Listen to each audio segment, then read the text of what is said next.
And a wonderful good morning to each and every one of you. I greet you all in the name of Jesus Christ, the name that's above any other name. I trust you guys had an awesome week, that you enjoyed the wonderful rains that we had. We've been blessed by rain here in Joburg lately, but we thank the Lord for that. It's so amazing to just have this little bit of rain that He's blessing us with. And we can really feel in the atmosphere and in the weather that there's a change in the season and a change in the atmosphere happening. And you know what? It's always exciting, because I just feel the change of seasons are so important for us as children of God, because it reminds us that we need to change. And I want to speak to you about somebody that had a little bit of a change in her life. And she had a huge effect on a lot of things. This was the first evangelist ever that went out and told people about Jesus Christ.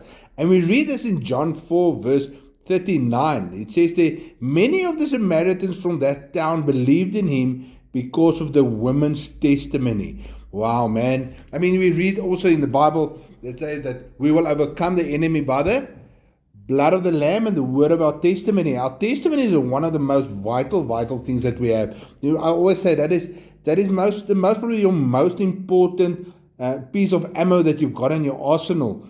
But this Samaritan woman, that's the woman that Jesus met at the well. I mean, we all know the story very well, where he asked her, she must give him water. And then she's like, why do you speak to me? You Jews must think we Samaritans are of a lower class, I mean, very much the same as we've got today with all the racial tension and stuff that we've got, that some people think they're better than others, some races think they're better than others, some people think that the language that they speak is superior to other people's language. And you get so many different kinds of things where people think they are better than the other. But you know what? God created all people in His image, so we're all equal in His sight. But you know what? This woman asked him, and he said, if you know who's speaking to you, I will give you living water, water that you will never thirst, because that water that you draw from Jacob's well, that you will always thirst from. And she really questioned this guy, because who is Jesus now to ask her all these things and tell her all these things? And as it came to that point where Jesus pointed out that the man that she's with is not currently her husband, and he pointed out to certain of the men that she's been in the past that was who they were and what role they played. And she realized that who this man is, because he referred to him from the prophets. And you know what? All of a sudden, this woman decided going to draw water at the well is not that important. She left the stuff there and she ran to the town just to go and tell. And Jesus, excited, she said, I was actually hoping that she will go and do that. And you know what? My question that I ask you today is, are we like that Samaritan woman? Are we running out and go and leave everything everything that holds us back, your daily tasks, your things you need to do, your chores, all those kind of things? Do you leave that and run to Jesus and go tell people about Him? It's a big question to ask, because we all claim that, listen, we are followers of Christ, but are we doing that what He has called us to do? And we need to ask us that question. Remember this woman, as a result, many people believed in Jesus, both because of her testimony and because of His teaching. So His teaching were the one, but because she testified about Him, about what He spoke about and what He revealed to her who He is, people came to believe in Christ. So how might Jesus use your story to bring others to learn about Him and His great salvation? The Samaritan woman shared her story about how Jesus had changed her. Can we do that too? Definitely we can do that. You must do it. It is part and parcel of who you are and why you were saved to. You were saved to share the gospel, to make disciples, to proclaim the King is coming. We need to do it. No one's life is beyond saving through the power of our Lord Jesus Christ. The Lord can use all of our stories to bring others into His loving embrace. I always tell people, the life that you lived, that portion of things that you went through that you thought, you know what, this is such a waste. But God pulled you from those things. And that's part of your testimony. And those things people relate to. And you must always use that from where God took you to where He's got you now and where He's taking you.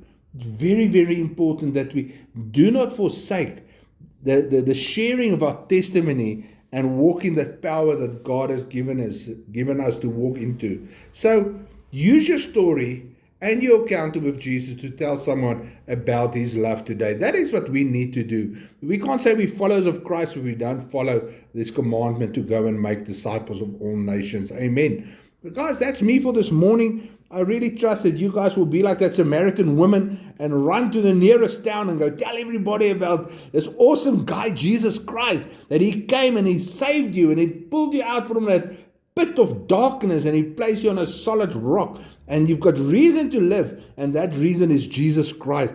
Go and tell the world, make people know Jesus, explain to him the magnitude, the awesomeness, the man that came from Galilee that saved you because you were so important. Let us not forsake that. Let us not take that lightly. I really want to encourage you to start becoming disciple makers. Invite people to come to church with you. Bring people to. It's not your pastor's job to let the church grow. You need to go. You're the sheep. Sheep have sheep. Shepherds look after the sheep. That's your pastor's job. He must be a shepherd. He must look after the sheep. You the sheep. Sheep have sheep. Okay, so let's go and have some more sheep and bring sheep into the shepherd's den, so that you know what? He can tend to them, he can nurture them, he can love them, he can speak into their lives, and he can equip them to do that, what is necessary for the kingdom of God. Amen. So remember, guys, tomorrow is church. Do not forsake the gathering of the saints. Get together with your brothers and sisters in the Lord. I trust that you will just be blessed by whatever and wherever you go, that the word that God is going to reveal to you is going to be a mind-changing, a game-changer in your life. It's so vital that Scripture performs exactly that, what Scripture is set out to do. Amen. But guys, if you don't have a church, by all means, come and visit us here at Free Chapel, 25 General Alberts Avenue in Randolph, Alberton. Our service started at 9:30. We're almost concluding our series on Christian character. We've got 2 Sundays left of that.